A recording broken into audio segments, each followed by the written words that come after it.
প্রয়াত রাজ্যের প্রাক্তন মন্ত্রী তথা সিপিআইএম দক্ষিণ দিনাজপুর জেলা সম্পাদক নারায়ণ বিশ্বাসের স্মৃতিতে স্মরণ সভার আয়োজন করল সিপিআইএম। বৃহস্পতিবার দুপুরে দক্ষিণ দিনাজপুর জেলা গঙ্গারামপুর রবীন্দ্র ভবনে স্মরণ সভার আয়োজন করা হয়। অনুষ্ঠানের শুরুতেই প্রয়াত নারায়ণ বিশ্বাসের প্রতিকৃতিতে পুষ্পার্ঘ্য অর্পণ করে শ্রদ্ধা নিবেদন করেন দলীয় কর্মী সমর্থকেরা।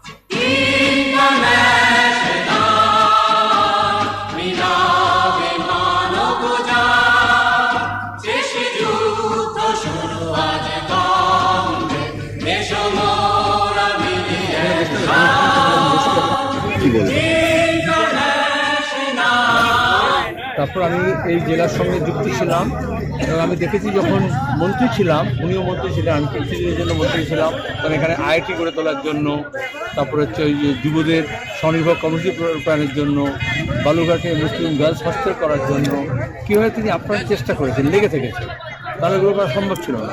তাছাড়া আমার এই দপ্তরগুলো বাদ দিয়েও তিনি এখানে বিদ্যুৎ সংযোগ হোক, রাস্তাঘাট হোক, জেলা পরিষদের সভাধিপতি হিসেবে হোক বা ডিপিএসসি চেয়ারম্যান হিসেবে হোক, আন্দোলন সংগ্রামের মধ্য দিয়ে মানুষকে সংহত করে খেটে খাওয়া মানুষের অধিকার প্রতিষ্ঠা করা যায়। এখন মুশকিল হচ্ছে বয়স হয়ে গেলে, অসুস্থ হয়ে গেলে একটা সময় চলে যেতে হয়।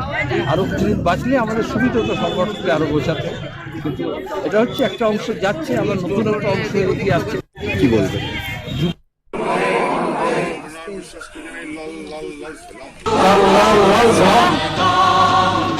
Neşe